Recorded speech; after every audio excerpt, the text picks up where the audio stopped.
उद्देश्य के साथ आया। कुछ बातें हैं, कुछ जानकारी है जो आज आप लोगों के साथ साझा करनी जरूरी है। आज इसलिए क्योंकि आज से कुछ महीने के बाद हम लोग चुनाव में उतरने जा रहे हैं और ये चुनाव निर्धारित करेंगे हम लोगों के आने वाले 5 साल का भविष्य। और ये 5 साल हम सबके जीवन में अति महत्व, एक विकसित बिहार की मजबूत नींव रखेंगे। मैं जिस संकल्प के साथ निकला हूं, मेरे नेता, मेरे पिता और बिहारियों को स्वस्थ बनाने के संकल्प के साथ निकला।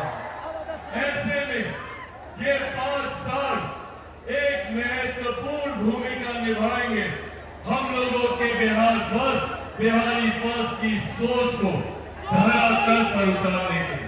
ऐसे में ये संवाद आप लोगों के साथ होना जरूरी है, क्योंकि इस दौरान कई और लोग भी आएंगे, आप लोगों को भ्रमित करने का कार्य करेंगे। बड़ी बड़ी झूठी बातें आप लोगों के समक्ष रखने का काम करेंगे।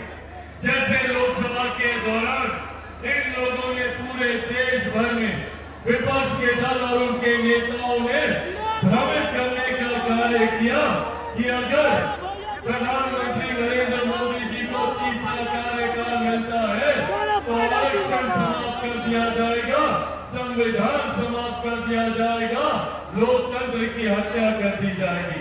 आज 1 साल से ज्यादा हुआ है हमारी केंद्र की सरकार को।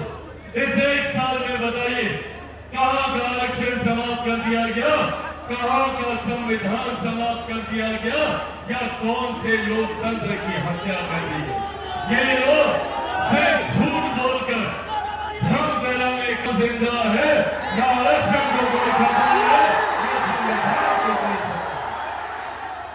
बल्कि संविधान को खतरा है कोई विपक्षी दलों से, जिन्होंने सही मायनों में संविधान की मूल भावना को आहत करने का कार्य किया, जिन्होंने कांग्रेस जैसे दल, राजद जैसे दल जो कांग्रेस का समर्थन करते हैं और इनकी तमाम सहयोगी पार्टी, इन लोगों ने सही मायनों में देश में आपातकाल लगाकर न सिर्फ संविधान की हत्या करने का काम किया बल्कि लोकतंत्र तक को समाप्त करने का काम किया। और उसी दौरान इन्होंने हमारे संविधान की प्रस्तावना तक को बदलने का कार्य किया। और साथ ही आने वाले दिनों में अगर ये और इनके समर्थक दल अगर बिहार की राजनीति